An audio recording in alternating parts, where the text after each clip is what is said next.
আজকে বাড়িতে প্রথমবার ট্যাংরা মাছ এনেছি, বাট ট্যাংরা মাছগুলো তো আমি কাটতে জানি না। এই যে বললো তো ওরা গঙ্গার ট্যাংরা, বাট কি ট্যাংরা আমি জানি না। এই জন্য 6টা মাছ নিয়ে এসেছি আমাদের দুজনের।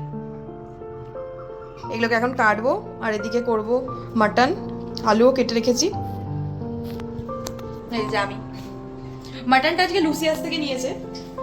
এইটুকু মাটন হয়েছে 500 গ্রামে। আর একটুখানি নিয়ে এসেছি ওই কি মাছ বলে এটাকে, লাইলন টিকা নিয়ে এসেছি। তো করে নিই, তারপরে আবার তোমাদের সাথে ভিডিও করছি।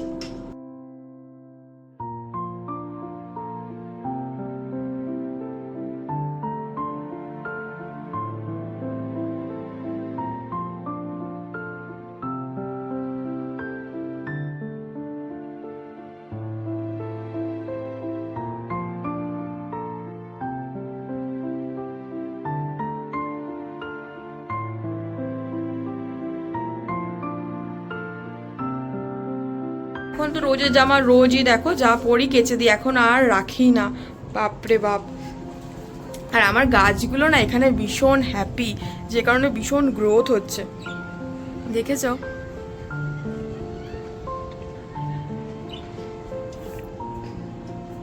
এইসব গাছগুলো কত সুন্দর গ্রোথ হচ্ছে।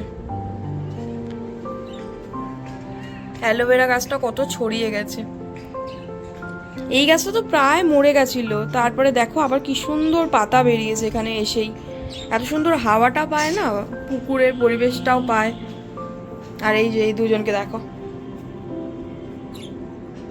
কি করছে, ওরে বাবা। এই করে সারাদিন, এদেরকে নিয়েই টাইম কেটে যাচ্ছে। এখন যাই। আর ওই যে ওটা দেখলে, ওটা আমাদের ওই গৃহপ্রবেশের সময় করা হয়েছিল, সেটাকে বলেছে যে 1 বছর রেখে দিতে, যতদিন ওই গোবরটা না শুকিয়ে গেলে যদি পড়ে যায় তাহলে প্লাস্টিকে করে ঠাকুরের ঘরে রেখে দিতে, আর ওই বোর্ডটা রেখে দিয়েছি। তো এটা এই দিকেই আমরা দিয়েছিলাম, গৃহপ্রবেশের ভিডিওতে তোমরা দেখেছো, তাই জন্য এটাকে এখানেই রেখে দিয়েছি। আর আমি নবশেই গিফট পাওয়া, আই থিঙ্ক সীমাদি দিয়েছিল এটা। চাদর পেয়েছি, আমাকে সারা বছর আর কোনো চাদর কিনতে হবে না, বুঝলে? তো ওই চাদরগুলো মানে এক এক মানে প্রায় 7, 8, 9, 10টার মতো চাদর পেয়েছি। এত চাদর পেয়েছি, তো খুব ভালো হয়েছে। চাদর লাগেও, আর চাদরটা না দেখবে কেনা হয় না, তো চাদরটা নিয়ে বেশ, চাদর দিয়েছে, আমি খুব হ্যাপি।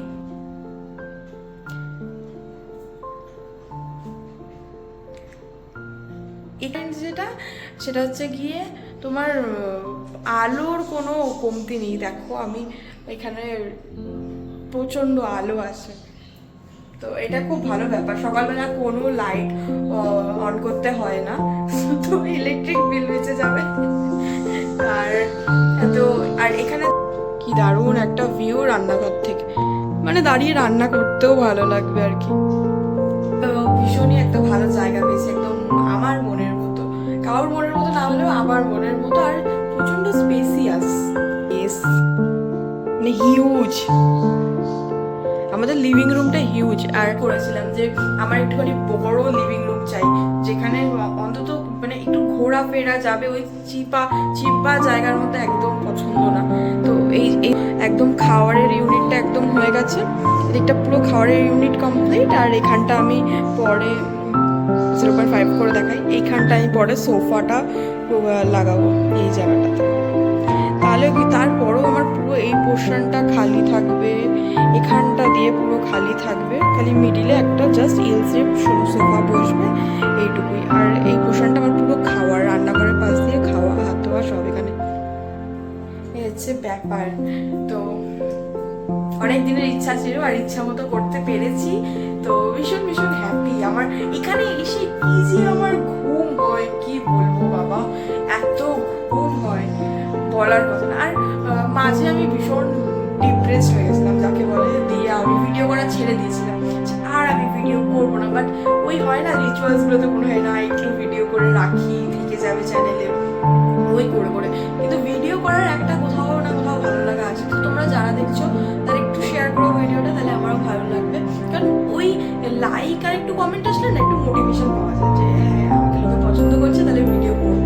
তো এই হচ্ছে ব্যাপার। তাহলে রান্না করবো। এখানে জানো তো আমাদের এই ব্ল্যাক পয়েন্ট, এখানে ব্ল্যাক পয়েন্ট ছিল। এবার আমি এদিকে কি করে রান্না করবো, আর উত্তর দিকে মুখ করে রান্না করে না, যেটা দেখেছিলাম আর কি। কেউ বলেনি আমাকে, আমি যেটুকু একটুখানি ইউটিউব থেকে বাস্তু দেখেছিলাম সেই ভয়েস। তো নয় পূর্ব দিকে করা সব থেকে ভালো, সাউথ ইস্ট করা, সাউথ ইস্টে মনে হয় সব থেকে কোনো একটা দিকে খুব ভালো, যেটা হচ্ছে গিয়ে সাউথ ইস্ট, ঠিক বলেছি, সাউথ ইস্টে রান্না করা সব থেকে ভালো। যেহেতু আমরা ওই দিকটা পাইনি, তো আমরা পেয়েছি নর্থ ওয়েস্ট। নর্থ ওয়েস্টটাও ঠিক আছে, বাট ওয়েস্টে নর্থে মুখ করে দিকে রান্না করা একদম ভালো না।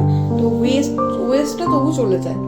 তো ওয়েস্টের দিকেই আমি রান্নাটা করছি। আর সব থেকে ভালো হচ্ছে কি, যে এরকম কিচেনের তোমার চিমনিটা কাজ করে না যদি কিনা সামনেই তোমার উইন্ডো থাকে। তো আমি এই ওয়ালটাতেও ওই জন্য শিফট করে নিয়েছি, খুব ভালো হয়েছে যেই জন্য। তো এটা দিয়ে ভালো মানে চিমনিটা কাজ করতে পারে আর কি। তো এই, আর এখানেও প্রচুর স্পেস পেয়েছি। এটা তো আমাকে প্রোমোটার প্রোভাইড করেনি, এটা আমি নিজে থেকে করিয়ে নিয়েছি, এক্সটেন্ড করে নিয়েছি। আমাকে এইটুকু অবধি দিয়েছিল, তো আমি এই জায়গাটাও এক্সটেন্ড করিয়ে নিয়েছি। তাতে কী হয়েছে বলো তো, এই জায়গাটা তো কিছু রেখে ধোয়া যায়, দেখো টিফিন কারিগুলো রেখেছি, এগুলো ভালোই হিউজ সাইজ, কিন্তু এগুলো এখানে রাখা যায়, আর জলটাও এগুলোতে আসে না। আমারটা যে কি বলতো সেমি মডিউলার, অনেকে আছে না পুরোটা করিয়ে না একদম, আমি পুরোটা করাইনি, কারণ এগুলো ক্লিন করাও অনেক ঝামেলা, আর দুজনের জন্য এত লাগেও না। নিচটা পুরো মডিউলার করিয়ে নিয়েছি, মানে র্যাক ট্যাক দিয়ে সব করিয়ে নিয়েছি। কিন্তু ওপরটা হচ্ছে কি শুধু এই একটা আমার মশি, এখানে সব মশলাগুলো আছে, এই মশলার জন্য করেছি, আর ওপরটাতে বড় বড় কৌটোগুলোর জন্য, এগুলোতেই। তো অনেক কথা বললাম, অলরেডি 5 মিনিটস হয়ে গেছে। তো তোমাদের কেমন লাগলো? আমি ছোটো ছোটোই এখন ভিডিও করে তোমাদের দেবো, যাতে আমারও করে এডিট করতে সুবিধা হয়। হয়তো বড় জোর এটা এডিট করে 3 to 4 মিনিটস হবে। তো কেমন লাগলো অবশ্যই কমেন্ট করে জানিও, ভালো লাগলে একটা লাইক করো, শেয়ার করো। টাটা, কালকে আবার দেখা করছি।